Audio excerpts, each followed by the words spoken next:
अगर आप लोगों को ऐसा लगता है कि डेटा साइंस करियर के लिए आप लेट हो चुके हैं तो let me tell you the fact कि आप एकदम परफेक्ट टाइमिंग पे हैं।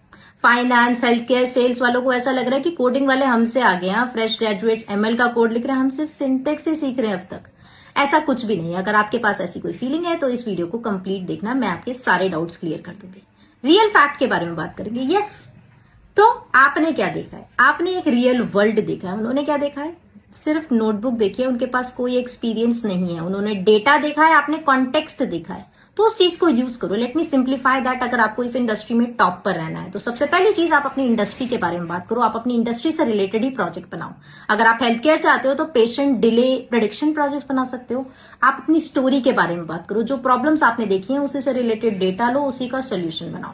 और जब सोल्यूशन बना ही लिया है तो लिंक्डइन जैसे प्लेटफॉर्म पे जाओ और अपने डोमेन का यूज करो। डोमेन का यूज करने से मतलब यह है कि अगर आप हेल्थ केयर से हैं तो हेल्थ केयर वर्ड का यूज करें ताकि आप उन्हीं से नेटवर्क क्रिएट कर सकें। नेटवर्किंग करते वक्त भी आपको ये चीज ध्यान देनी है कि आप उन्हीं लोगों से नेटवर्क क्रिएट करें जैसे हेल्थ केयर डेटा साइंटिस्ट से रिलेटेड, ताकि आप उस इंडस्ट्री में टॉप पर हो सकें। सारी इंडस्ट्री में टॉप पर होने की जरूरत नहीं है। अपने डोमेन में, अपनी इंडस्ट्री में टॉप पर रहें। आप अपने आप को एज अ करियर स्विचर ना प्रेजेंट करें। आप सिर्फ और सिर्फ अपने आप को एज अ, आप अपना करियर अपग्रेड कर रहे हो ये प्रेजेंट करें।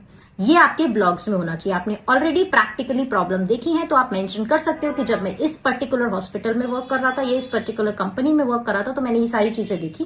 बट आई फील इज कि इसके लिए एक एमएल प्रोजेक्ट तो जरूर होना चाहिए, and that is what I am building और that is what I have built. ऐसे करके आप अपने आप को प्रेजेंट करें, क्योंकि आपके पास जो सुपर पावर है वो है डोमेन नॉलेज, जो बाकी फ्रेश ग्रेजुएट्स के पास नहीं है। So use that and stay on top. अगर डेटा साइंस का रोड मैप चाहिए नीचे कमेंट कर देना, I will get that for you, and follow me for more such growth tips.